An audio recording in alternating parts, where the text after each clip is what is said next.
Welcome to the Healthful Woman podcast. Today is Monday, November 9th, 2020. In today's podcast, I'm joined again by Dr. Stephanie Melka to discuss birth plans in our podcast, Birth Plans and God Laughs. In addition to all the time we spent coming up with that witty title, we also actually recorded our thoughts on this topic. Birth plans are a really interesting phenomenon. On the one hand, they make a lot of sense. There are many preferences a woman might have regarding her birth experience, so why not put them down on paper in an organized fashion? Great idea. But birth plans can also be a source of conflict between the woman and her doctor or midwife, especially if one of her preferences isn't an option logistically, or if the provider is not comfortable with her choices for whatever reason. Melka and I have both been in situations where birth plans were very helpful, as well as situations where they were problematic. Hopefully, our podcast today will be helpful for women considering their own preferences for delivery and how to best optimize the chances the delivery is as close as possible to the experience she was hoping for. On Thursday, we'll have a podcast on a gynecology topic. I'll be joined by Dr. Caroline Friedman to discuss PMS, premenstrual symptoms, and premenstrual syndrome. Thanks to all of you for listening and sending feedback. A few weeks ago, we passed 20,000 downloads, which is really cool. I really appreciate it if you could go on Apple and rate us. Ideally 5 stars, but that's your call, of course. Also, if you do write a review on Apple, I promise I read all of them, and I really appreciate them. Thanks for listening. Have a great day. Welcome to today's episode of Healthful Woman, a podcast designed to explore topics in women's health at all stages of life. I'm your host, Dr. Nathan Fox, an OBGYN and maternal fetal medicine specialist practicing in New York City. At Healthful Woman, I speak with leaders in the field to help you learn more about women's health, pregnancy, and wellness. All right, welcome back, Melka. We're going to talk about birth plans today. Bring it. So what was in your birth plan? Give me a healthy baby. All right, so not a detailed birth plan. And maybe take this tube out of my kidney that's been there for the last 7 weeks. That's a separate podcast. I'm a little skewed. Yeah, Melka's right kidney and potty mouth is a separate podcast. Oh, that's going to be a good one. But in all seriousness, birth plans come up a lot. You know, we have a lot of women that deliver in our practice, not all, but many of whom either present us with a birth plan or ask us about should they have a birth plan. And there's a ton of stuff online. I mean, we were just, right before this, Googling various birth plans online, and we're going to look at some of them, during this podcast. And, just conceptually, just so our listeners understand, what is a birth plan? It's basically just your vision of what your birth is. Right. Do you have an epidural or not? How is your baby being delivered? Who's there with you? Just sort of writing out what does that look like? Birth plans are somewhat unique. I mean, people don't really have plans, like written plans that they have for other sort of life events or medical events based on how you view birth. Why do they exist? Like, why did they even come to be, as far as you know? Years ago, medicine was very paternalistic. Mm-hmm. Obstetrics in general, you hear stories of women who were just told to do what the doctor said and would undergo procedures or interventions without being asked or told what was happening. And the birth plan sort of came as a way to start reclaiming autonomy. Yeah, it's interesting. And in this country, I think most of the doctors who are trained, certainly now and for a while, have really been taught this idea of, it's patient autonomy. And in obstetrics, she has to be involved in these decisions. And it's true in all aspects of medicine. But I remember I literally just this weekend, someone was telling me, and he was from a country in Europe, and he said when he and his wife were there for the birth of, I think, their second child, and he was there on business or whatever, and they're at the doctor's office, and she was asking him questions, and very routine type of questions that people ask us. And the doctor, after like the third, he said, "Wait," and he put his hand up. He said, "I'm the doctor. Just listen to me, and that's all you need to do." And that was it. Like, end of conversation, meaning get out. Okay then. And he was like, "Whoa, like we are not in the U.S. anymore," and I think that that's how things, like you said, used to be everywhere. And there weren't these conversations about it. So the birth plan came about.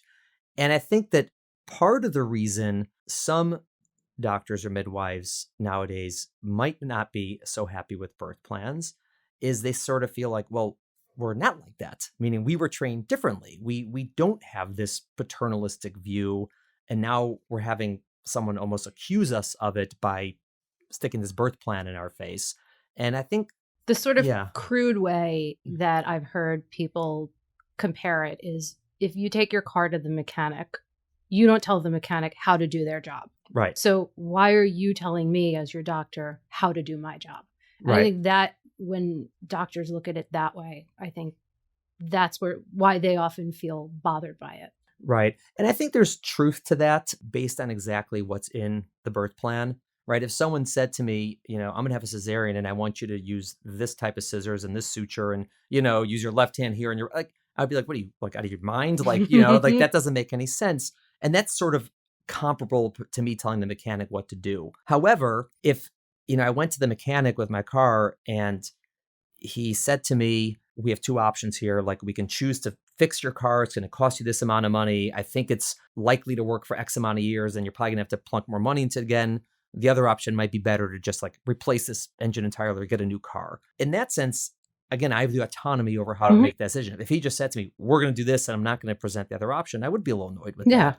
And so I think that it's really, you have to compare apples to apples with this. And I think that, in my experience in reviewing birth plans and talking to women about this or to couples about this, there's basically the kinds that are just an extension of the conversations we would normally have, where, the things that are basically like, it has to be a certain way because this is the safe way to do it. It is the way I know how to do it. Okay. Whereas the other things where there's, a lot of options, a lot of leeway, a lot of pluses and minuses to both, we sort of figure out what she prefers. But then there's other people who come in with sort of like these demands. You have to do A, B, C, and D. And I'm like, listen, I just can't do that. Like, it's not an option for you. And it's not combative, but it's just not possible. And then it's a difficult conversation. And so there is a wide range here. I imagine you've had all of those situations come up. And so I think that the concept of a birth plan, it's a little bit unusual, but based on how it's done, it can either be a very helpful process potentially. It could be a completely neutral process where it's done, but totally unnecessary because these things are already decided upon, or it can be a destructive process based on how the patient comes to the conversation and based on how the doctor or midwife comes to the conversation. And so I usually try to come with an open mind when we start and see which way it's going and then figure it out from there. Yeah. Why would a patient feel that it's important to write these things down specifically as opposed to just asking? A lot of it I find is what they're told.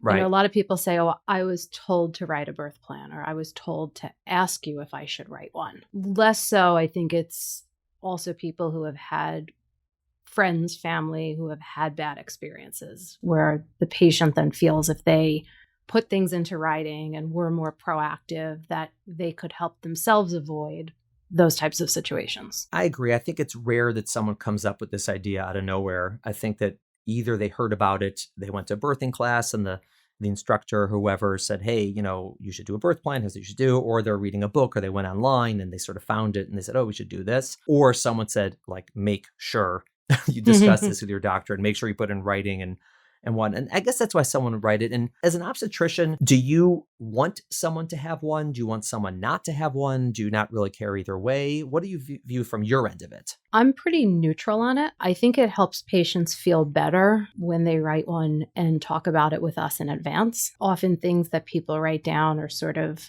based on misconceptions. Right. Or they'll say, I don't want X unless absolutely necessary. And it's my chance to say, well, I'm not going to do that unless it's absolutely necessary. Right. The big one that gets thrown around is episiotomy. Patients will say, I don't want it unless it's necessary. And I can confidently say, we don't do them routinely. Right. We do them when there's a clear medical benefit for you or the baby.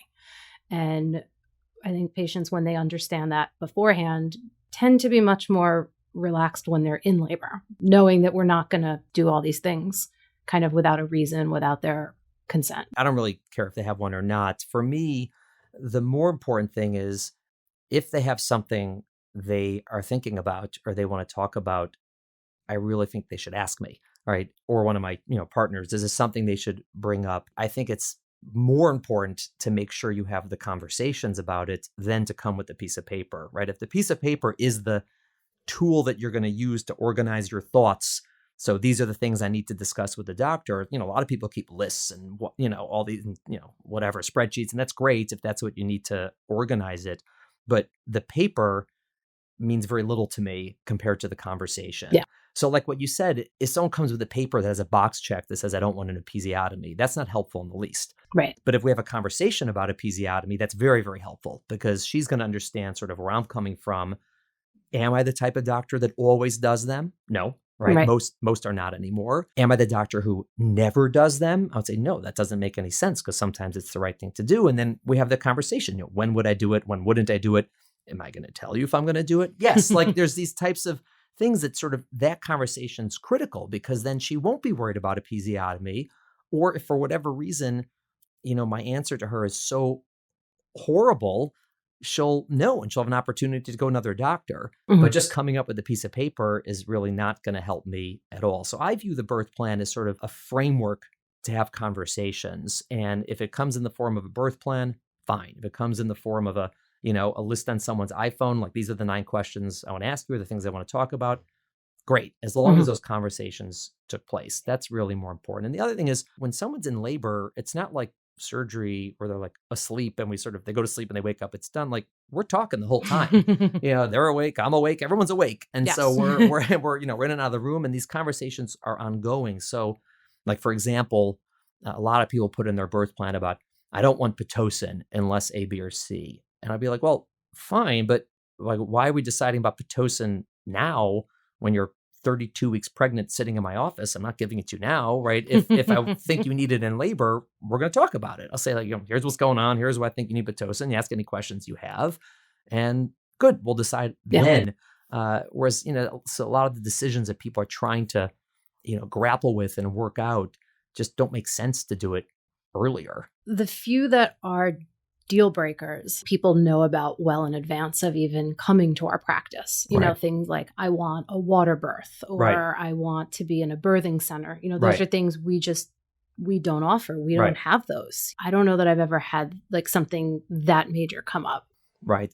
Sometimes it happens rarely will someone will in the middle of pregnancy or unfortunately sometimes towards the end say, I need to be delivered by one of these 3 doctors because they're men, because they're women, because I don't like the others, whatever it is. And we're like, well, like that's sort of not how we do things. Right. We have a schedule who's on labor floor and that's tough. And so that's something that, yes, someone has a very specific request and they're not sure it's an option. That needs to be discussed early because this is the reality. Either you're going to have to, accept that or find somewhere else that's appropriate for you. Like you said, water birth. Like, yeah, if you want to have a water birth, we don't have tubs. It's just not, it's not an option. We can't really do it. And so those are the things. How would someone know if it's a deal breaker or not a deal breaker? I think anything that involves like personnel, equipment, something, that it's probably a good idea to ask early on in the process. Most people don't have those expectations when they come to our practice or any practice. They sort of like get it, but some people are just surprised. Maybe they're from another country where it's sort of, usual in every hospital to have certain things. And so it is important to ask early, but I don't find that that's such a big thing. What are the specifics that people put into a birth plan? Oh my God, there's so much. Right. This was the point where I said, let's Google it. Let's find birth plans. What are some of the wildest things you've seen in birth plans? Delivering at the time of the eclipse. Ooh, that's a good one. Were you able to accommodate that request? It was not me. I believe the doctor involved came close. I had someone who wrote in their birth plan, if I go into cardiopulmonary arrest, I would like to be resuscitated. That's good to know. Yeah, and I was like, was there a thought we wouldn't try? I was like, oh, okay, check. I had another one that said, I want an episiotomy. I said, are you sure this isn't right? Is that not a typo? She said, what do you mean? I said, I've read hundreds, thousands of birth plans. There's never been one that asked for an episiotomy. They all asked to not have an episiotomy. She's like, oh, I don't know. That's what my birth teacher said. I said, maybe go back and see which one she was talking about. It's probably the not is what she meant, is my guess. Those are 2 pretty interesting ones, I guess. Some people do around New Year's. They want to go right before, right after. I don't know so much a birth plan as much as like, hey, that'd be pretty cool. The tax deduction. If I deliver before the new year, I get a tax deduction. Mm-hmm. And I've already hit my deductible for the year. I've had that in a birth plan. Yeah, that's a big one. That is definitely a big one. Some of the stuff is the setting. Who's there? Right. I'm in labor. I'm going to be there with my partner, wife, husband, boyfriend, whatever. Right. My doula. Right. I would like music. I don't want music. Who do I want involved? I only want senior nurses, female nurses, doctors, not midwives, midwives, not doctors. Then there's the requests of like the interventions. Right. And I think with things related to personnel, that is something to talk about beforehand. Very early on. Right. Whether you write it down or not, definitely talk about it. Because, for example, sometimes someone will say, I only want, a woman to deliver me. Like, great. We can't guarantee that. Right. It's just not an option. We can try, and here's how we can try, here's what we can do. But that's something you need to know well in advance. Or like you said, with nurses, we'll be like, well, we don't choose which nurses take care of you. So we can't guarantee you a certain nurse, or I don't want residents involved in my care, or I do want residents. I'll throw in a plug for our earliest podcast, I think, on residents and teaching hospitals. I think that request comes up a lot. And a lot of that is just sort of incorrect information where patients say, I do not want residents. And I'll tell them we can't accommodate that. If you're coming in and we're not available, the residents see you. They get your induction started. They help us whenever we need a second set of hands. Right. That, I guess, also personnel. Yeah, we view them as part of our team. And so I say, listen, we can try. Here's what we can try to do. It's also different if someone's coming in for a scheduled cesarean versus not. I mean, there's different situations, but ultimately that's something that has to be discussed early. So definitely, equipment, location, personnel, things like that. If you have special requests, absolutely discuss it as early as possible. Again, write it down, don't write it down, but have that discussion. Okay, then what about the second category you're talking about, interventions? I don't want blank unless medically necessary. And that blank is everything. Induction, cesarean, forceps, vacuum, episiotomy, breaking my water, just everything. I view that as a great time, to prenatal visit to discuss like, well, what is labor? How do we manage labor? Why do we do those things? We don't do forceps on every baby, but if you need to be delivered quickly and your alternative is forceps, a C-section, or an unhealthy baby, forceps might then be the right choice for you. I agree. I think most of the interventions that we're talking about are not elective. The main elective one is like an epidural, right? Do I want an epidural? Do I not want an epidural? And what I say for that one, discuss it, don't discuss it, put your birth plan, don't put your birth plan. It's your choice. So ultimately, whatever you want to do is going to be fine.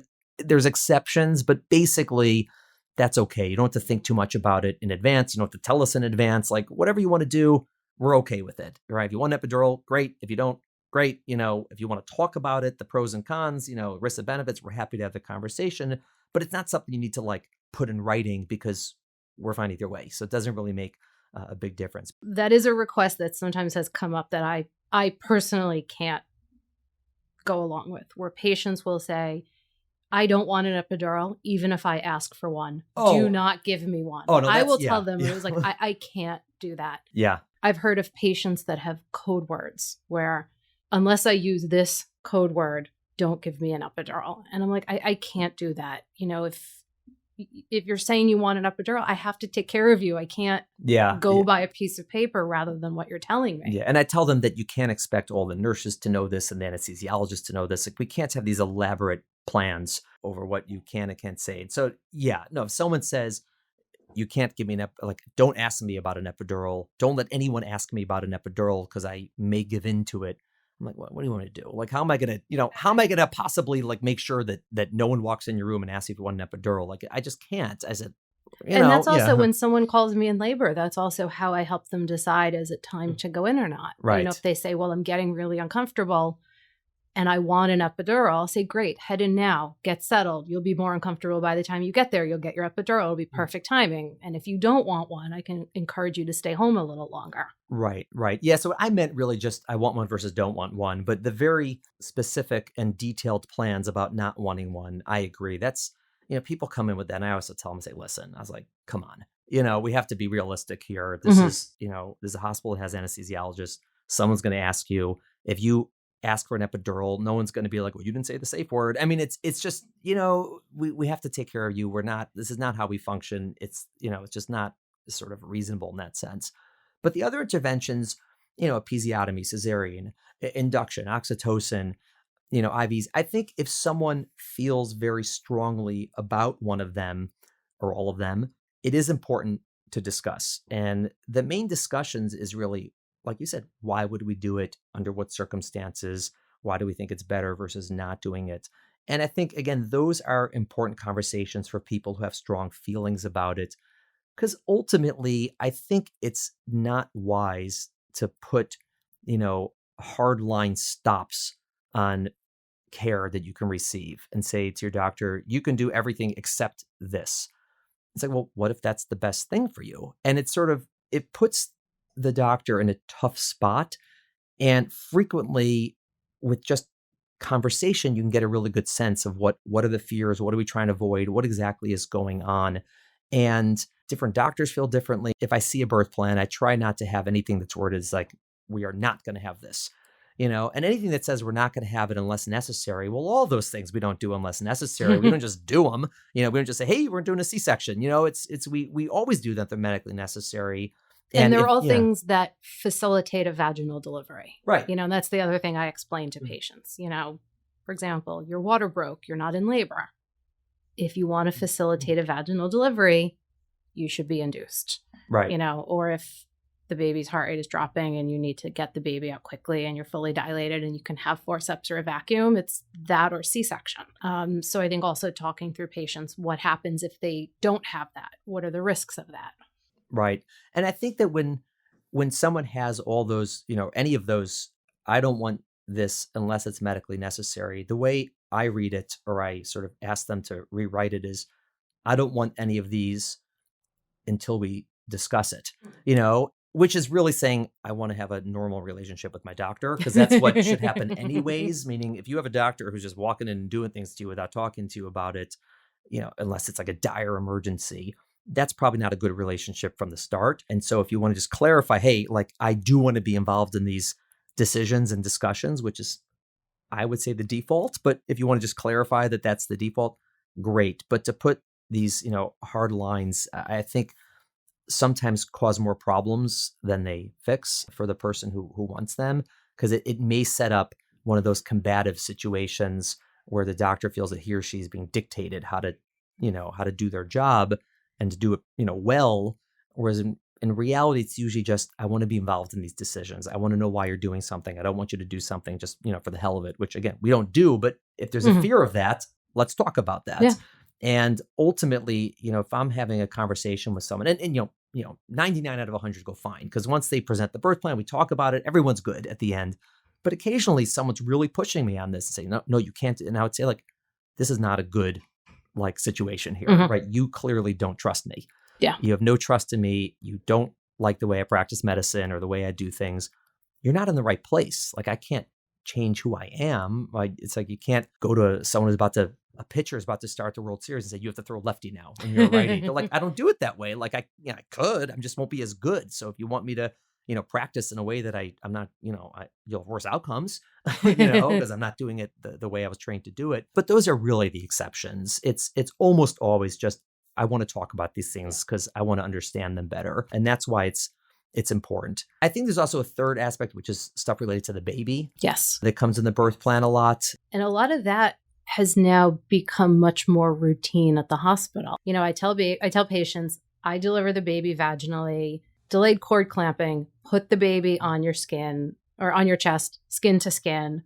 Breastfeeding is the default unless there's some medical need for supplementation or if you want supplementation. Right. The nurses will delay the eye drops and the vitamin K to let you have some bonding time. Whereas years ago it was like baby delivered, got whisked off to the warmer, and then a half an hour later got brought back to mom. Right. Maybe.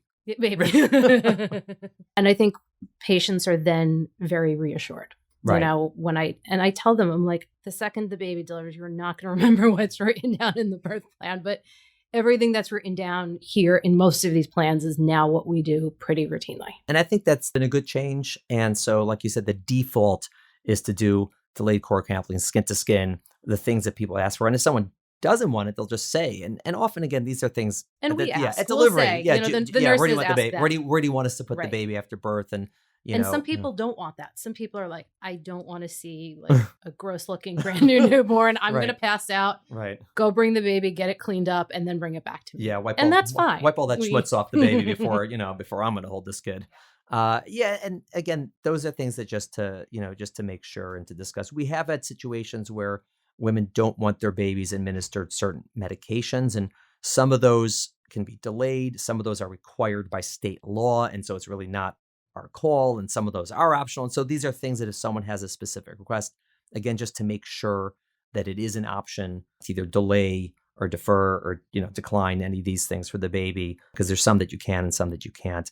Ultimately, they're not. It's not even our call so much. Most of it is with the hospital and the pediatricians, because even though we're there, we're not really quote unquote in charge of the newborn after the birth, and we hand the baby off to the nurses or the pediatricians. But it is something to bring up. So let's go online. Let's see what else is there. So I'm not going to list the websites, but here's one 2, 3, 4, 5, 6-page birth plan.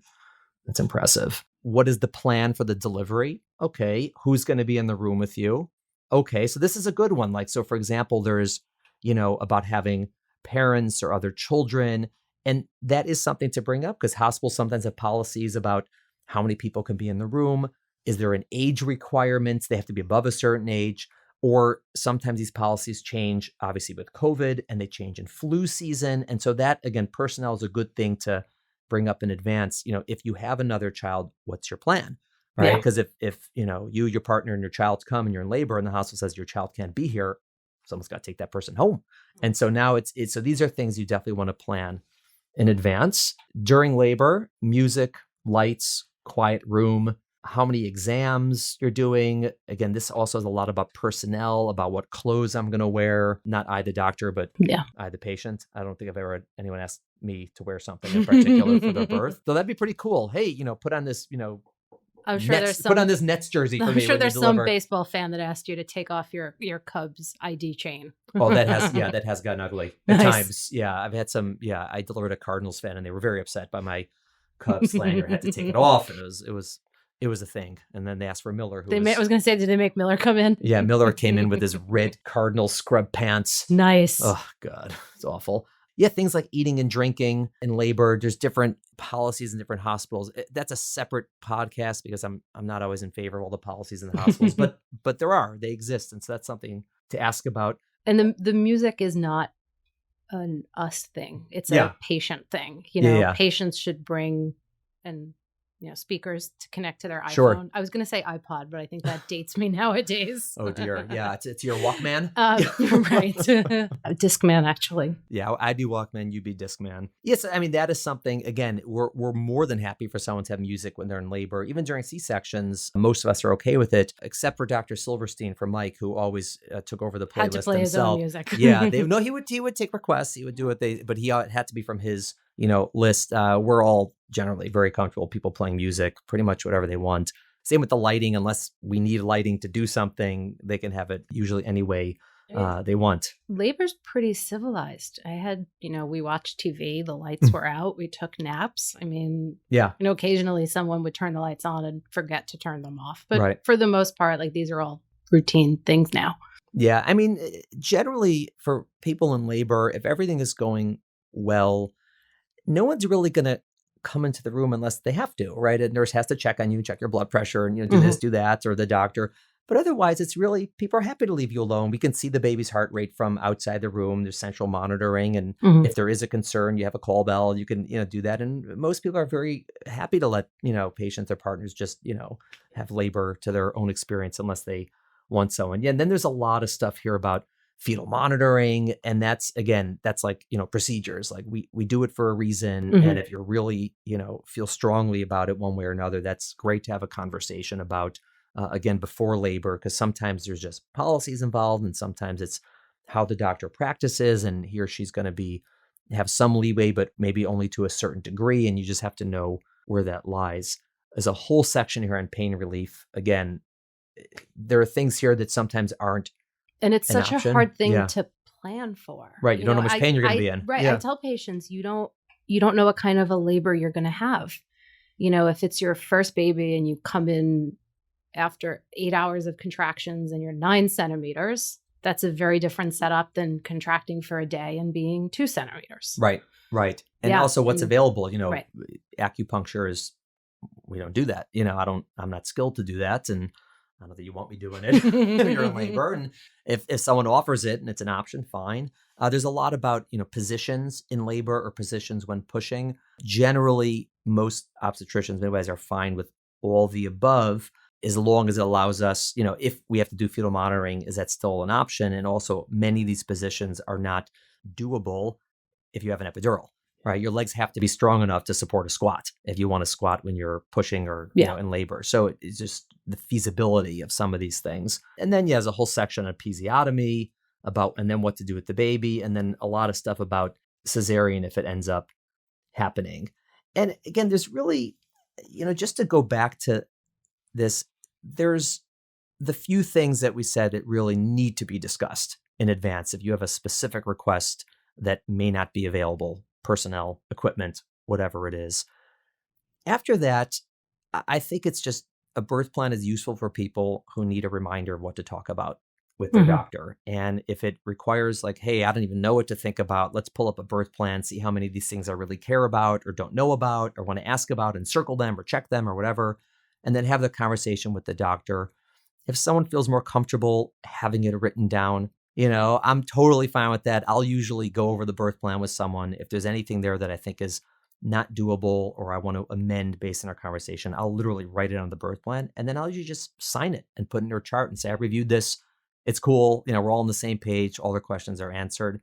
But other than that, I don't think it's necessary. So when someone says, do I need a birth plan? I was like, no, you just ask me the questions you want to ask. And if you don't know what to ask, I can, help you with that. And if someone wants to do it, as long as it's approached in a way that's working with your doctor and midwife to find out what's, the right thing and the best thing, as opposed to a combative way, which again is the exception, but it happens periodically, is important. And no one should feel pressure that they have to do one if they don't have questions. Like you said, with, your friend, the birth plan was, 2 people in, 3 people out. Right. Yeah. And people frequently have those. They'll be like, yeah, my birth plan's nothing. I want an epidural and a healthy baby. Does that work? And I'll be like, yeah, that's fine. We'll talk. And at the end of the day, most people don't want a C-section. Yeah. Most people want a vaginal delivery. Most people, if you were to say, do you want forceps or do you not want forceps? Most are going to be like, well, I don't want them. Most people want a low risk vaginal delivery. And that's our goal, no matter what's written down, whether people verbalize it or not.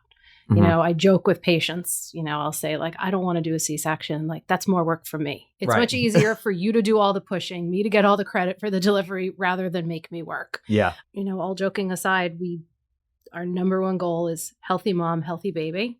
And then the next after that, I think, would be vaginal delivery. Right. I totally agree.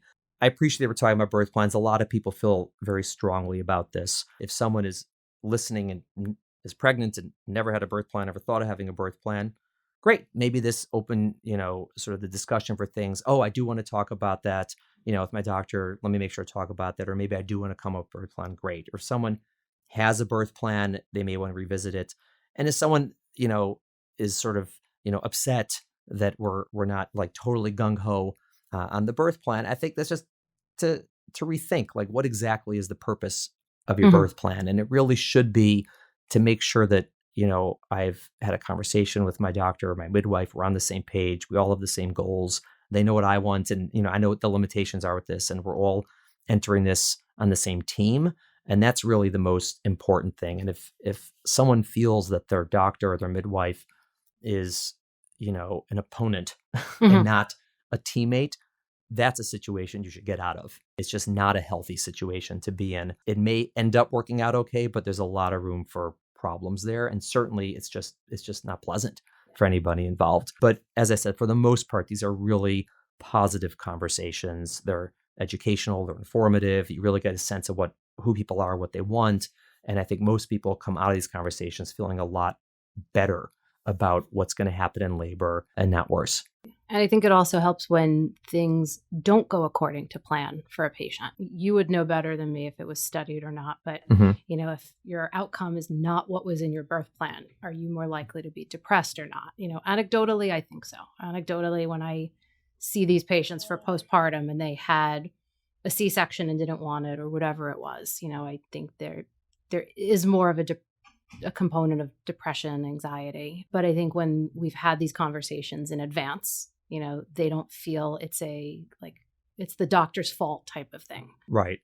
As Andre always says, it's about managing expectations. And it's just, because again, if someone was hoping, again, we're talking about everyone's healthy, right? If someone ends up not being healthy after delivery, that's its own situation, but everyone comes out healthy. But if someone was really eager to have a birth without an epidural, or maybe eager to have a vaginal birth and not a cesarean, and it didn't work out that way, and the baby's healthy, and they have the perspective that, I'm happy everyone's healthy, but I really prefer to vaginal delivery or to do without an epidural, or whatever, that sort of desire was.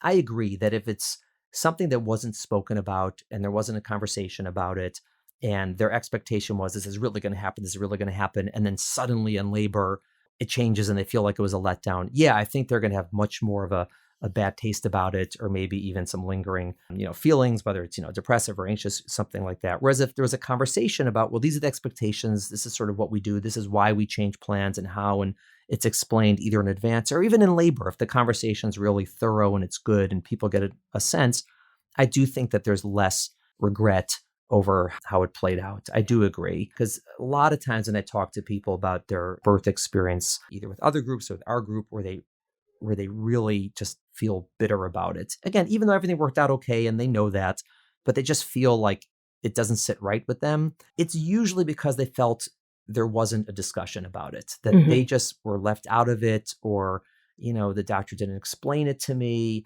or I didn't have a chance to ask questions and I didn't feel comfortable with it. And it's usually that more than the fact that it changed from what they were expecting.